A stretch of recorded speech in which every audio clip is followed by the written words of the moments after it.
one psychology hack the wealthy use to make you say yes without realizing it.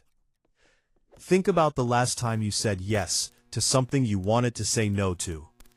A purchase you did not need, a favor you did not have time for, a commitment you regretted before the sentence finished leaving your mouth. What happened in that moment? Something entered your mind before your logic could catch up. A feeling, a pressure, a subtle shift you did not notice until after you had already agreed. That was not a coincidence. That was not weakness. That was a hack, and someone used it on you. The invisible architecture of yes. Most people believe that saying yes is a rational decision. We weigh pros and cons, we consider options, we make a choice. This is a comforting lie. The truth is more disturbing. Most of your yeses are not decisions at all. They are reflexes, conditioned responses triggered by a psychological mechanism you cannot see. And the ultra-wealthy know this mechanism better than anyone. They do not ask you for things. They do not persuade you. They do not argue. They install something in your mind, and then they let you convince yourself. The hack they never name. Here is the mechanism beneath the mechanism. Before every yes, there is a smaller yes. A micro-commitment so small it feels meaningless. Can you hear me out for 1 second? Do you agree that this makes sense so far? You seem like a fair person. Would you say that's true? These questions are not innocent. They are keys. Each tiny yes changes your identity. Not dramatically, not obviously, but irreversibly. You have now become the person who said yes. And the human mind hates contradiction more than it loves money. The principle of sequential commitment. Psychologists discovered this decades ago.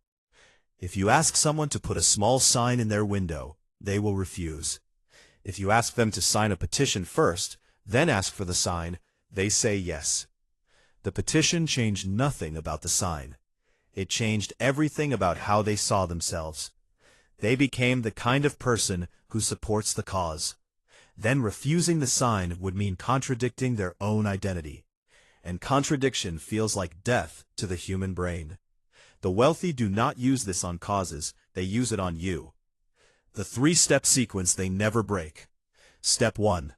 They ask you for something so small you cannot say no without looking unreasonable. Can I have 2 minutes of your time? Step 2. They anchor your identity with a statement you are forced to agree with. You care about your family's future, don't you? Step 3. They escalate. The real ask, the one you never saw coming. Then this small investment is simply protecting what matters most to you. You are never deciding about the investment. You are deciding about your identity. And that decision was made at step 2. Why your brain betrays you. There is a reason this works on everyone. The human brain has a fundamental need for internal consistency. When you say one thing and do another, your brain experiences cognitive dissonance, a state of psychological discomfort so intense it will change your beliefs before it changes your behavior. The wealthy know this. They do not fight your logic. They bypass it entirely. They create a version of you that has already said yes. Then they simply ask that version to act. And you comply. Because you are human. The paradox of the small ask. Here is what makes this hack terrifying. The smaller the first request, the more powerful the trap. A large request activates your defenses. You pause, you think, you say no. A tiny request passes beneath your radar. You say yes without thinking. And that yes becomes a chain. They do not need you to say yes to the big thing. They need you to say yes to the small thing. The big thing takes care of itself. The universal application you have experienced. Think about the last salesman who made you feel understood. The last politician who made you feel seen. The last person who asked for your opinion before asking for your money. What did they do first? They asked you a question you could only answer one way. Wouldn't you agree that security is important? Don't you think children deserve the best? These are not questions, these are locks, and your agreement is the key that opens your own resistance. The wealthy version of this hack. The ultra-wealthy do not sell you products, they sell you a version of yourself.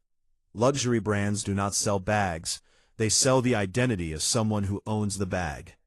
Real estate agents do not sell houses, they sell the identity of someone who has made it. And before they ask for the sale, they ask you a question that confirms your identity. You're someone who appreciates quality, aren't you? You've worked hard enough to deserve this, haven't you? You say yes to the identity. Then saying no to the product would mean saying no to yourself. The reverse engineering of your defenses. You have been taught that saying no is about willpower, about being strong enough to resist.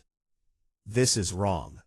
Saying no is about recognizing the sequence before it completes. The wealthy do not fear your no, they fear your awareness, because once you see the mechanism stops working. The specific mechanism revealed. Let me name it clearly so you can never unsee it. Commitment and consistency. That is the hack. The wealthy ask for a small commitment. Your brain craves consistency. You deliver the larger commitment automatically. No persuasion, no pressure, no argument. Just a chain of small yeses leading to a large yes you never intended to give. The 3 places they use this on you every day. First, sales, the free consultation, the just answer one question, the can I send you some information? Second, relationships, the small favor, the can you listen for a minute, the you agree with me on this, right? Third, your own mind, the content you consume, the like this video if you agree, the comment your opinion below. Every small engagement is a micro-commitment, and every micro-commitment makes you more likely to say yes to the next ask. The historical truth they buried. This is not new. Ancient rhetoricians called it prosleep, the gentle ascent. They taught that you never ask for the mountain, you ask for the first stone. The mountain follows. Roman generals used it. They asked soldiers to take one small hill, then another, then another. By the time the soldiers realized they were conquering a nation, they had already conquered it. The wealthy did not invent this. They simply perfected it, and they never told you. The specific application for your protection. Here is the practical instruction you need. For the next 30 days, whenever someone asks you a question, ask yourself one question before you answer. What is the smallest yes they are trying to get from me right now? Then ask a second question. Where does this sequence lead? If you cannot see the end of the sequence, do not enter it. The counter hack they do not want you to know. When you recognize the small ask, you have 2 choices. Choice 1. Say no to the small ask. Watch their reaction. If they become frustrated or push harder, you have caught them. An honest request accepts no. A hack cannot afford it. Choice 2. Say yes to the small ask, but add a condition. I can give you 2 minutes, but I will not make any commitments after that. State your boundary before they state their sequence. This breaks the consistency chain. You have now said yes as the person who sets boundaries, not as the person who agrees automatically. The final inversion. Most people believe that the wealthy control others through money. The truth is more precise. They control others through psychology. And the most powerful psychological lever is not fear. It is not greed. It is not hope. It is your own need to be consistent with who you think you are. They do not change your mind. You change your own mind. They just hand you the first brick. The question you must answer. How many times have you said yes this year to things you did not want? How many of those yeses started with a tiny question you did not even notice? How much of your life has been shaped, not by your choices, but by sequences you never saw? That is not a rhetorical question. That is the only question that matters. One thing remains. You cannot stop the wealthy from using this hack. They have always used it. But you can stop being the person who does not see it. And once you see it, something changes forever. You stop reacting. You start observing. You stop saying yes. You start choosing. They ask for the small yes. You smile, because now you know.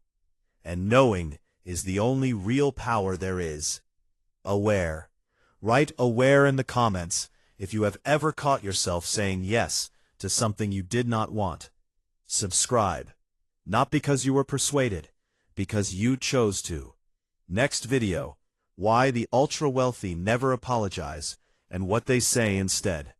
The answer will change how you hear every apology forever.